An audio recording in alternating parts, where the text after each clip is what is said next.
This is a demonstration of the Part 2 application for a distributed generation project. A Part 2 project is completed after the construction of a project is complete and the system has been interconnected. The project must also be Part 1 verified, ICC approved, and under a REC contract prior to the Part 2 application submission. So to get started, I will use the project application dashboard shortcut and select View Project Applications. So from here, I will find the project that I would like to work on. So I'm going to select this first project.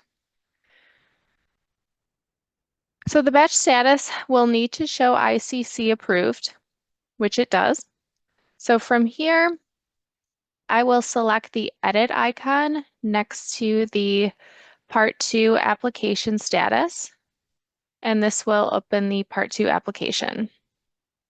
So the Part 2 application looks very similar to the Part 1 application with the basic project information at the top of the screen.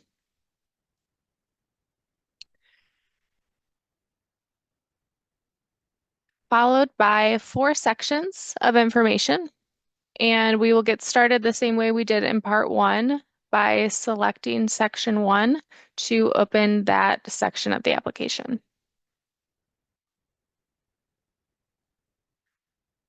So in order to edit each section, you will need to select No to the first question on each page, which is, does this system still match the information submitted in Part 1? I will go ahead and select No, and this will open up this section for edits.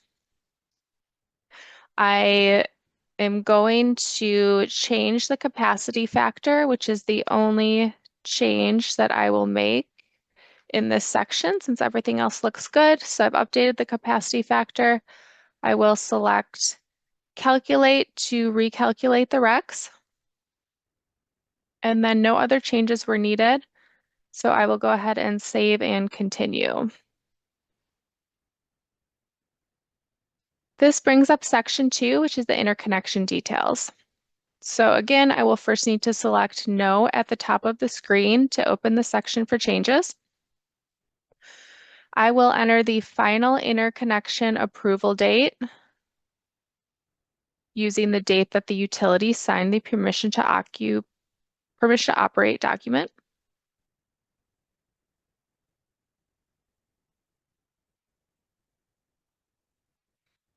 I will then enter the project online date, which is the date the system began full-time production.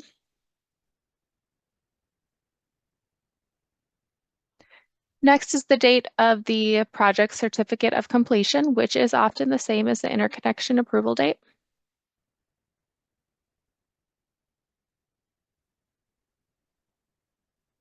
And then I will select the date that the construction activities were completed on the project.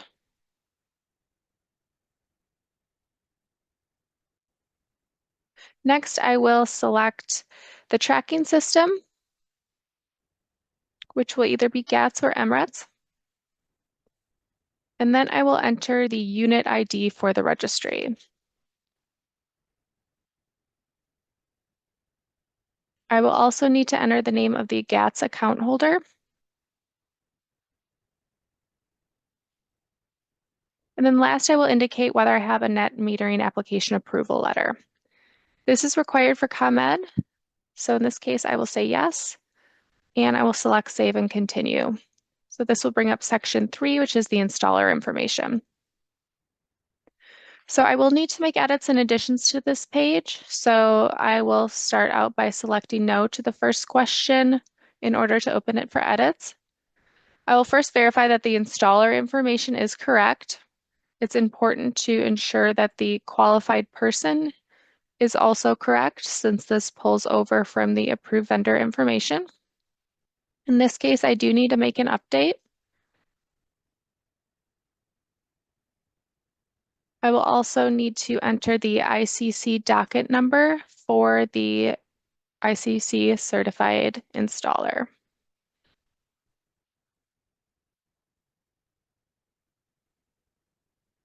Next, I'll indicate whether or not the project is self-installed. Then enter the date that the installation contract was signed.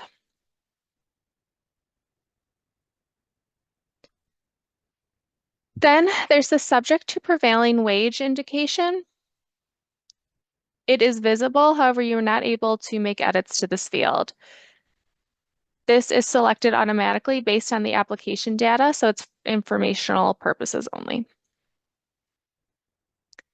So the next section is the demographic information. You will need to enter hours by race as well as hours by ethnicity. The total hours in each of these sections must equal one another. So I will enter a total of 100 hours for hours by race. And then in hours by ethnicity, I will need to also ensure that the hours I enter total 100. You can see if these don't total, you will get errors. I will then indicate if there are any employees who live in Illinois who worked on the project. And if you select yes, you will need to enter their zip code along with how many hours they worked on the project.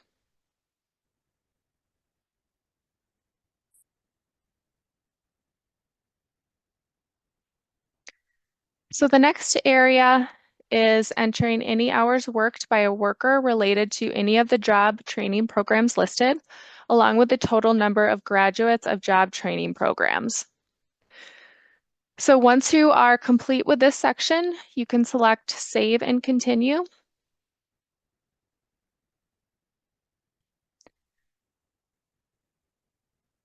Which will bring us to the last section of the application data, which is the equipment details. So like the other sections, I will start by selecting No, which will open up the section for edits. I'll then enter the manufacturer information for the modules and the inverters used.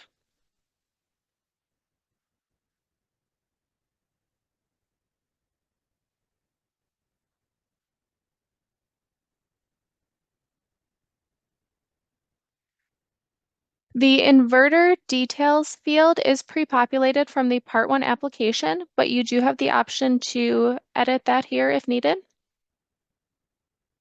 Next, I will enter the metering standard that this project meets, along with the production meter manufacturer and model.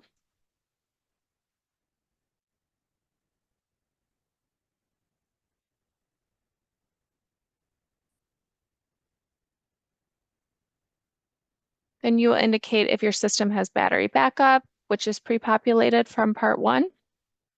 And then you'll indicate the total project cost. If you'd like the project cost to remain confidential, you can select this box and then choose Save and Continue. So now that our 4 sections of information are complete, this brings us to our attestations, which will vary by application. So I will go ahead and attest by selecting the box.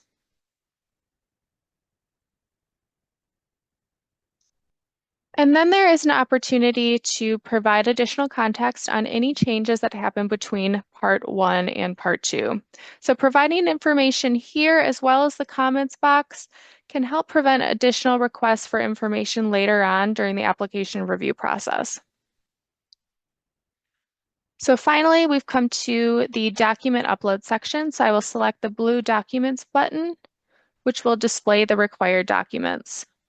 So I will go ahead and upload documents here so that we can go ahead and proceed.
And I have now uploaded all required documents. There is a detailed description at the bottom of the page that details the requirements of each document upload. So I'd encourage you to read through those to ensure the documents meet those requirements. So I will now select Go Back.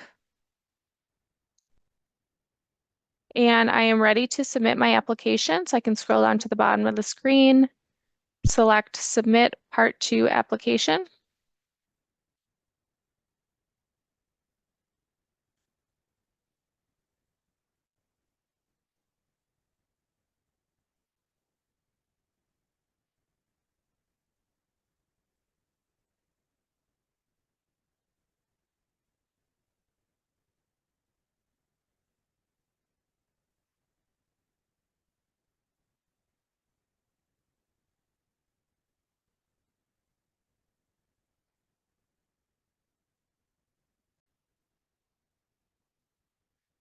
If the application is not ready to be submitted, you will receive an error like the one that just popped up. In this case, that has been resolved.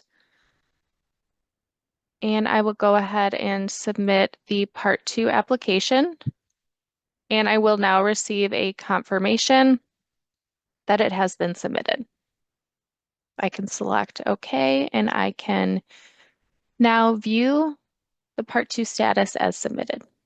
So this concludes the Part 2 application submission demonstration.